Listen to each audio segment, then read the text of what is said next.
anyway, then after that, and this is where we get into the main event, the thing everybody had been waiting for. James Gunn and Peter Safran come out on stage to talk about Superman. And before anybody else asks, we mentioned off the top here, they didn't talk about Supergirl. They didn't talk about anything else. No other projects, nothing, only the movie that is coming out. They literally spent a half hour just talking about Superman.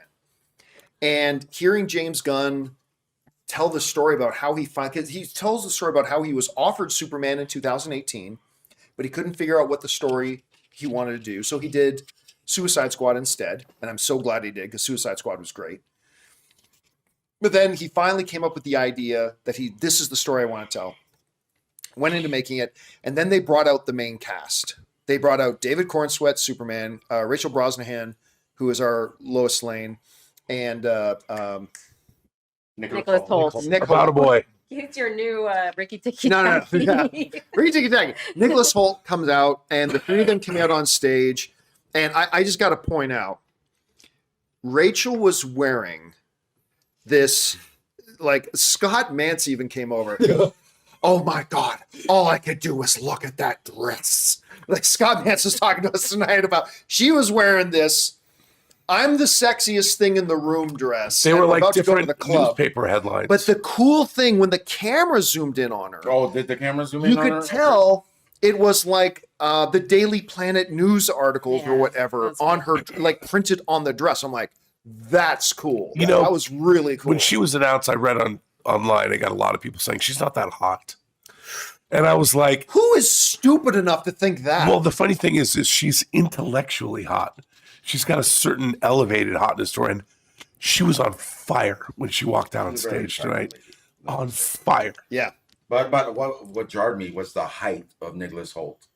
Oh yeah, Nicholas Hoult's a tools dude. Yeah. I thought Corenswet was the height guy, but no.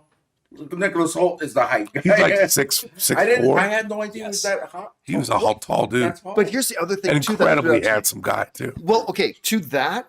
So I was talking to Jeremy. So we bumped into Jeremy John. So I was talking to Jeremy, and I were talking. It's like, look, when they first introduced him, not on stage tonight, but in general, that David Corenswet was going to be it, and you see him in the Superman suit. Like, there was some conversation. I was like, you know what? He actually looks a little bit like Henry Cavill. Right? He actually looks a little bit like Henry Cavill.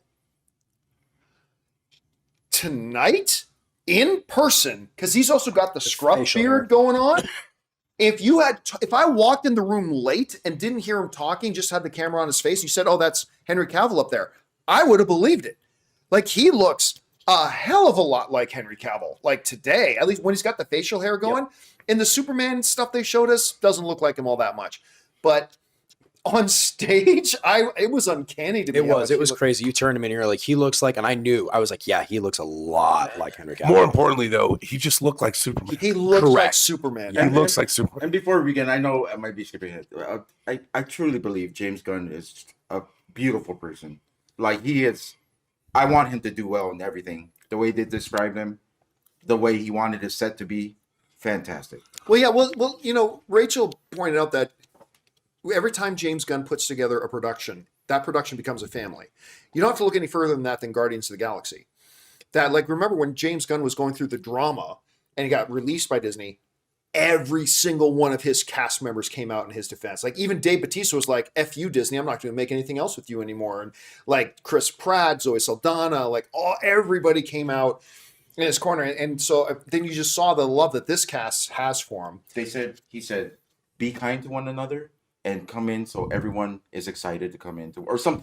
Yeah, he said that's the first instruction he gave him. Yeah, that's a beautiful thing, because you could have egos on set, but when you set your rules down like that, everyone comes in and it's just happy to be there. It's beautiful just to hear that people can take control of their cast like that, or at least give them that mindset.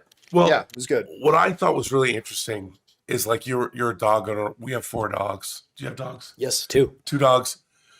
He tells a story about his dog, Ozu, named after the Japanese director. Now, I wonder... That Krypto is based on. Yeah, that Krypto's based on it. I was like, oh, Krypto's so cute. Let's just say that what they've shown of Krypto in the trailers is a misdirect. Is totally a misdirect. It's a misdirect. And we'll get to the footage in a second. I know, but I just loved... Because I had no idea that was coming. No idea.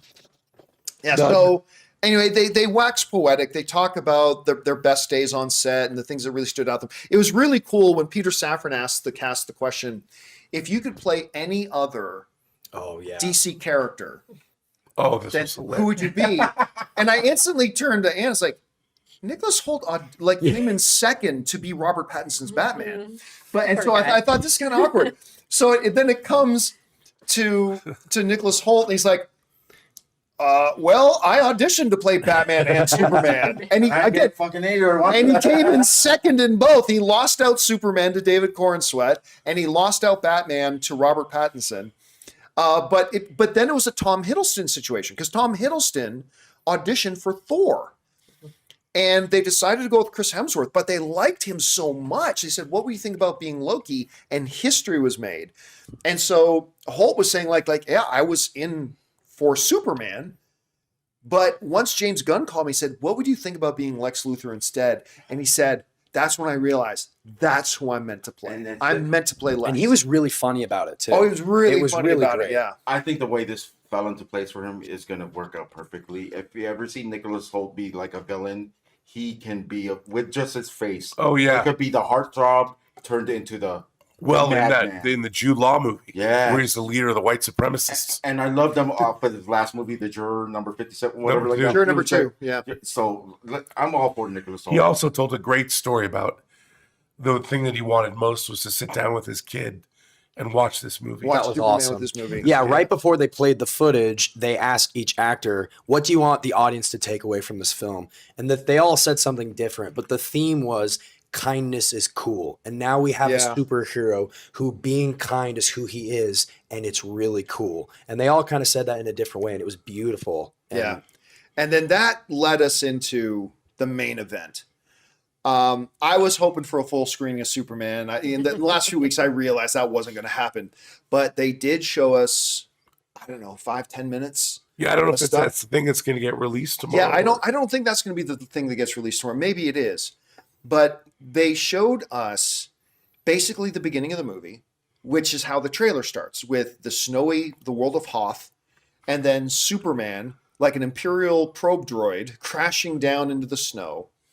And that's how this scene starts. And we get him coughing and wheezing and, of course, whistling for Krypto, and Krypto comes. But that's where they don't show you everything in the trailer No. from that scene. Because what happens in this extended scene is that Krypto comes, and the first thing Krypto wants to do, and Ann and I have a dog that is just like this in Dune, who we just recently adopted. Our stray. Our stray dog that we adopted. So Krypto now in the trailer it shows Krypto showing up and Superman going, home, take me home. And he grabs the cape and takes him home. No. That's not what happens.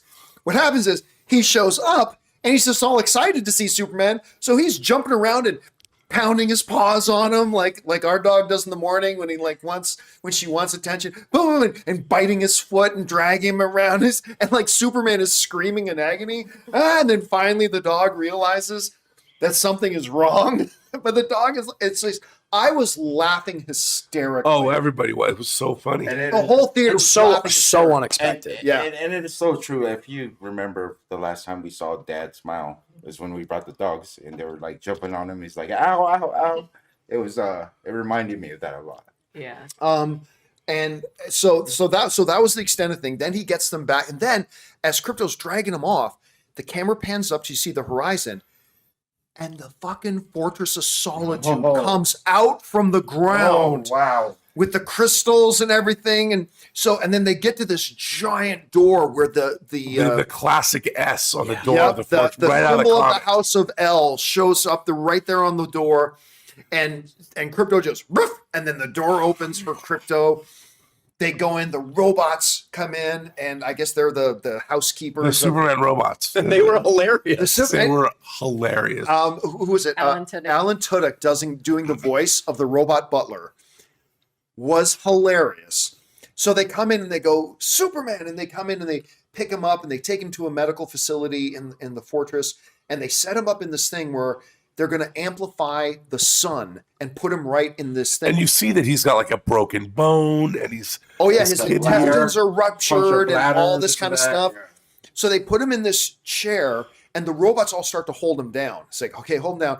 And then this door opens so the sun comes in, but then these like 8 magnifying glasses fall into place to magnify the sun. And then the shot goes exterior as the entire Fortress of Solitude starts to rotate in the snow. It was so cool. So cool. It was so cool. To get to the sun. Oh, And then when the sun hits him, it just It was awesome. yeah, But- they're but- holding him down. But how that actually relates to what we've seen, everyone has seen in the trailer, where he's actually holding one of those robots. It connected for me that part is going to be unbelievably. Oh yeah, one the robots die. Unbelievably The robots Yeah. get killed. Just from that scene we saw his relationship with those robots.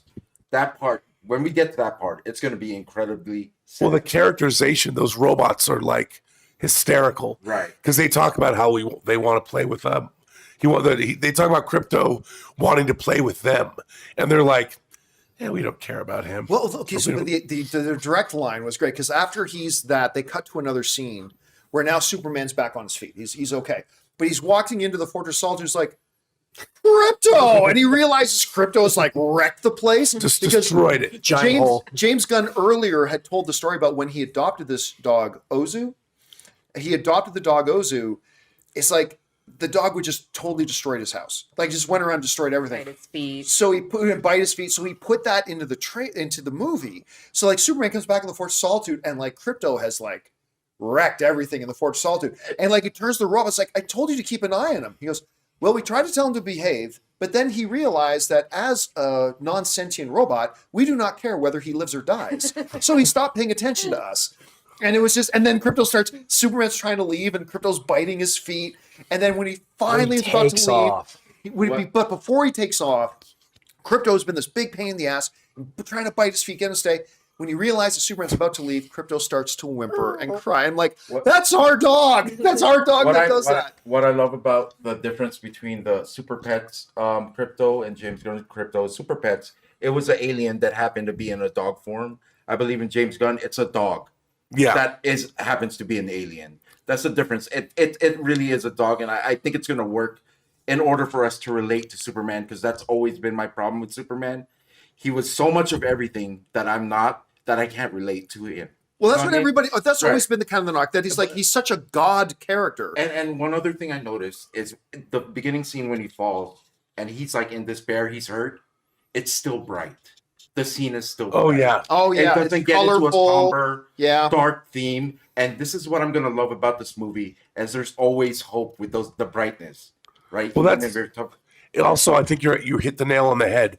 Everything that happened in this harks back to a different time, like the 40s, the 50s, when Superman was this more innocent Right. character. And all the stuff we saw, the Superman robots, right out of the old DC comics. But when the Fortress of Solitude started to spin, I'm like, okay, it's an epic fantasy. Like the same way that, in Lord of the Rings, you go to Mordor and you'd see the mines of Moria where the orcs lived. It was gigantic and huge. But we've never seen the Fortress of Solitude turn. Yeah. And they've literally got these like you go to an ophthalmologist in 1890 and they would put down the multiple glass, to examine you, but it's multiple magnifying glasses to get the most intense light. I loved all that stuff. I'm like, we've never seen not on TV, not in the movies. yeah. It was something else. It's a totally different tone. And this is just 5 minutes. This is 5 minutes. 5-10 minutes. But here's the thing too. I remember when the first trailer dropped, there was a lot of conversation around Krypto, and as to whether Krypto would work. I thought it looked great in the trailer myself. After seeing what we saw tonight, I'm not saying everybody's going to love. There are going to be there are still going to be people out there who want Superman to be dark and dour and struggle with alcoholism and be nihilistic and everything sucks. But I'm telling you right now, Krypto is going to go over huge with the movie-going audience. The vast majority of the movie-going audience is going to love Krypto. I think He's the whole going to be a tone, big hit. Yeah. it's the whole tone of the film that is way different. I think it's wildly entertaining. It's also extremely funny, but the most important thing to me was the humor is realistic scenarios surrounding It's Superman. not slapstick. Exactly. Yeah, And it's not super, at least from the little that we've seen, it's not Superman being funny, but what is happening around him is funny. And you're like what Ray said, he's inherently unrelatable because he is Superman. But seeing him struggle with a dog that's just being rambunctious and wants to plays, we can relate to that. Totally. And James it's Gunn so hurt funny. us. James Gunn hurt us. Yeah, he understands. If you go all the way back to James Gunn's Suicide Squad, right? There's some heavy, dark shit in that movie. Like, you're talking about a main character whose all flashback is about her drug-addicted father dying of OD and leaving her on the streets. I mean, it's dark, twisted, terrible shit happens in that movie. Yeah. But he balances it out with joy and hope and laughter all at the same time. And I always thought that that's what you need to bring to Superman. You need to bring where heavy things of real consequence happen. But at the same time, Rob, I remember one of the things you always would talk about, because we love Man of Steel. Yeah. And we both have a big appreciation for the DCEU, even though it failed terribly. But we had a big appreciation for it. But one of the things that you said about it once always stood out to me. You said, here's why the general movie going audience isn't on board with it, though. It lacks joy. The DCEU was so focused on being the dark superhero movies that they forgot to have joy. And the thing is, I don't Which think is that's why I think Aquaman works so well. The first Aquaman. 100%. Yeah. And it's not a criticism as much as it's just an observation. Yeah. But this, look, the audience, what was really interesting, I'm like, oh, they're just going to show us the trailer. But as soon as the shot went beyond the trailer, yeah, then I was like, oh. And then when he's bouncing around, he's super, I was like, then that joy. Yeah. I was filled with joy. And look, and you can tell from the trailer, there's going to be heavy stuff. There's going to be tragedy is going to happen in this movie. I mean, we can already tell that just from the first trailer. There's going to be significant tragedy in this movie, but it's also going to bring the hope. It's going to bring kindness. It's going to bring joy. It's going to bring laughter as well.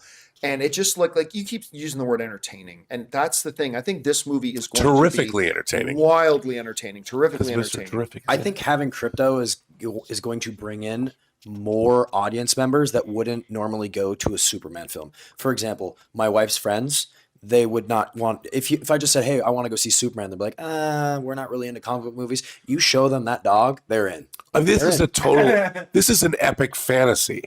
Like, it's not set in the real world. It's set in the world of James Gunn's DC universe. And I think that's something we haven't seen before, because even Donner's Superman, they shot it in New York. You know, they're in Metropolis is New York City. Rex Reed, the movie critic, is in the movie. And this is not that. This is different. And just because it's a routine of mine, the way he balanced out in Suicide Squad was to kill Rick Flag. I will never forgive you still, James Gunn, for killing Rick Flag. But anyways, I go beyond that. Yeah. They showed the sizzle reel. We got a little bits and pieces in it. The scene where Lex Luthor sees Superman fly, we got some dialogue from him. He said, he's back again. Something like that. So Superman obviously came back from somewhere, right? We saw a shot of, I don't know if it was a villain, but he was half purple. That's and he was Metamorpho. busting- That's Metamorpho. That Yeah. looked Awesome. That was awesome. That Cool. looked so good. That is Metamorpho. I just didn't know. I'm his glad you name. brought that up because we forgot to mention. Yeah. We got our first really good, Yeah. like full body And it looked great. Metamorpho. We saw Great. the odds that Mr. Terrific was in, where we saw a little bit more of the amount of people surrounding him, Yeah. and his power up. I thought that was really cool. I wish he was on stage for All Mankind. If you've ever watched it, he's the best part next to Joel Kinnaman. He's so in good. For All Mankind. I wish he was there, but excellent stuff from that sizzle reel. It was expanded views of what we'd already seen, but it brings more context to what we're going to see as a whole in the film. It was great. Yeah, we I loved it. got more a little bit more of a look at Lex Luthor. We got more Lois Lane and the Daily Planet. And We him got going through like the kaiju, like through the oh flame. yeah, and all that kind of was- stuff. Extra extended stuff that like again there was a number of things that were in the trailer that they then in here gave us extended looks at. We got a small part of Superman or Clark Kent sitting with Lois Lane, her beginning the interview. Yeah. She goes, I'm here with Clark. So they have this relationship we saw from. No, she says I'm here with Superman. Superman. But and he says Superman. But they have this relationship. I really love that part too of it because it's like they're just joshing with each other. What was like, the exact line? Like she's clearly interviewing Superman, and she goes, "So you've come under fire lately," and he said Right. something like, "Not He's a like, lot of a fire, little bit." a little bit." She goes, "No, a lot of fire." and then they cut to the part where that guy throws the can at his head. So we get like that layout of what's going on, and I appreciate all. I can't wait to see this. This is going to be excellent. This is still my number. Look, everybody already knew Superman is my number one most anticipated movie of the year. It is only just further solidified after what we saw tonight. And clearly they are very excited about this film. Look, as much as we love Man of Steel, at the Most end, underrated comic book film of all time. at the end of that movie, it's this apocalyptic nightmare. You know, where how many civilians die? Superman kills Zod. This movie, even if it has all that happen, the tone of it is so different. I mean, it's going to be fun. It's going to be emotional. You're going to be happy watching this. Now, I haven't asked Ann yet what you thought about all the Superman Seriously, stuff right that next we to me, saw. I didn't hear anything from you. You all started with how great Rachel looked, Yeah. right, in that really badass dress. I just want to give her flowers because while we didn't get a lot of footage in the scene that we saw, she herself talked about how she prepared for this character. Oh yeah, And I'm so excited as a woman to see somebody step into the Lois Lane role, who really studied the role, who talked to studied other reporters. Yeah, Yeah, study and you can reporters, just that's right. tell from the little bits and pieces we saw in that extended trailer or That's a whatever good it point. was that she's going to bring a strong, intelligent, empowered Lois Lane, who we can't forget is probably one of the most important pieces to Superman, if not like the She's one of the most piece. important comic book characters, period, Yes. of all time. And so it's really important that she gets it right because then we probably would not have a great movie coming. But I do Totally. think the way she spoke about it, the way she just gets the character, there's less feminine like elements to the way I think she's portraying Lois Lane, which I appreciate. I think she needs to bring that to that character, and I'm excited to see what she does with it. And it feels like she's going to be the translator, right? To like the rest of society, like what Superman's message is. She's going to relay that in. Well, so that's they can- kind of always been one Right. of Lois Lane's classic roles, is to be the in-between Superman and the world. And they certainly did that with Man of Steel, where she kind of became the Sorry. Oh no. revelation of that I would too. like you to finish. And they make a really quick mention. I don't know if anyone else caught this right at the beginning of the interview, where I think James Gunn said something about her relationship with Superman, but also her relationship with Lex, and her and Nicholas Hoult kind of give each other a look, and I'm like, what are they going to play up with that Yeah. relationship in this movie? I'm so They curious used to about bang in that. college. Yeah. They totally used to slay in I college. think Lex has always been trying to figure out what's bad about Superman, right? Do you think that will actually? No, he play just out? hates him. He doesn't figure it. He has a preconceived idea about Superman. He's already decided what Superman Like is someone and why can't he be hates that him. good, right? Somebody can't be with all that power. No.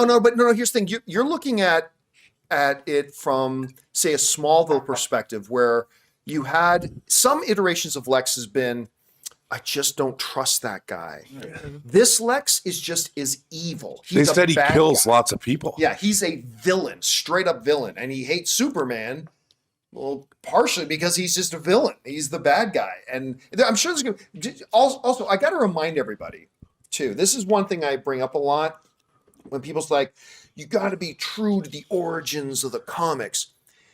You guys do realize that in the original Superman run, the reason Lex hates Superman, I know you know this. The reason Lex hates Superman in the comics, do you know about this? No, I don't. Here's why. Because there's an accident that happens in one of Lex's labs, and Lex blames Superman for the accident because the accident left Lex bald. And the original Superman story, the reason Lex Luthor, to raise question, hates Superman is because he blames Superman for him being bald. Yes.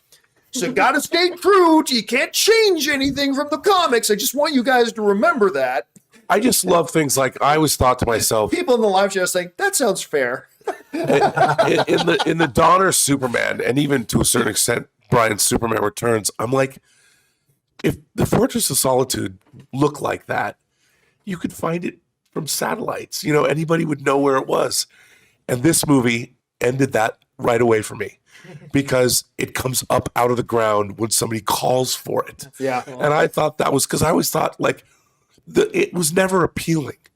Like Superman's by himself. It's a Fortress of Solitude. Why would he go there? I can't. Now you know. I can't wait for everyone to see that. That blew me away. It was I so never, good. Ever thought of it to go? It's just a simple idea, right? But we never seen it look like that. Like it was so great. They, The gave, fortress- they gave functionality to the fortress. Yeah, and the Fortress of Solitude's now like the Starship Enterprise that just doesn't go anywhere. You just want to go hang out there. It's the super called headquarters. The Fortress of Solitude. And then when it opens, and then the Superman Oh, symbol yeah. actually lights up because all it is just the shape, like blank.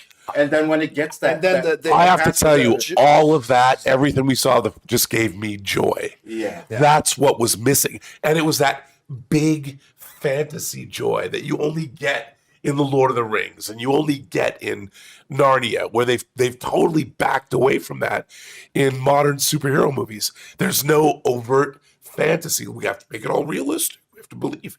No, this leans right into it. I loved every minute of it. Do you guys think, Loved it. Do you guys think that what we saw today, they're going to release publicly before the film comes out? Do you think they'll like because Not they've that whole scene. just a few minutes of But they of do what- release an IMAX thing Yeah, in front so of. here's the thing. That a news story came out, for those of you who may have missed this, a news story came out that in Thailand, in front of IMAX screens in Thailand, the only reason it came out Thailand is because Thailand IMAX was the first to confirm it, that in front of Final Destination, was it Final No, Destination? Minecraft. No, Minecraft. Minecraft. That in front of Minecraft, if you go to see Minecraft this weekend, that as a bonus, before Minecraft starts, they're going to play a special 5-minute look at the new Superman movie. It's possible that what they showed us tonight will, because I'll tell you what, it would be pretty smart. Because if you just look at the reaction we had to what they showed us, if they And it's released a that to the kids' world, movie. oh my God, kids! I mean, adults loved it. I think kids. I'll are gonna tell love you it why I more. think they are. The aspect ratio was square. It was Right. not widescreen. So that struck me when I saw it. I'm like, wow, this isn't You're a widescreen. Smart guy, Rob. I never would have even thought of that. Wow. If that turns out to be true, you are. It's not. It's not 239-1. It Oh my was. God. Teach me the ways. Teach me the way. You- By the way, a lot of talk about aspect ratios, like between Maggie Gyllenhaal. That was Yeah. awesome. I knew I that you were felt- loving that. I was getting aroused. So I'm so glad She you're knew next her to me. stuff. when she really knew her stuff. When she starts talking about IMAX aspect ratios, Oh my God. I was Rob, never Major knew. Woodman saluting at 45 degrees. All Maggie right. Gyllenhaal. Look, Superman. folks. sufficient to say. So suffice to say, we loved it. I mean, we loved what we saw. I think this is going to be the movie of the summer. I think it's more than Fantastic Four, more than Thunderbolts, more than anything else that's coming out this year. This is my most anticipated movie of the year, and it just got solidified in that spot. This movie's going to be great.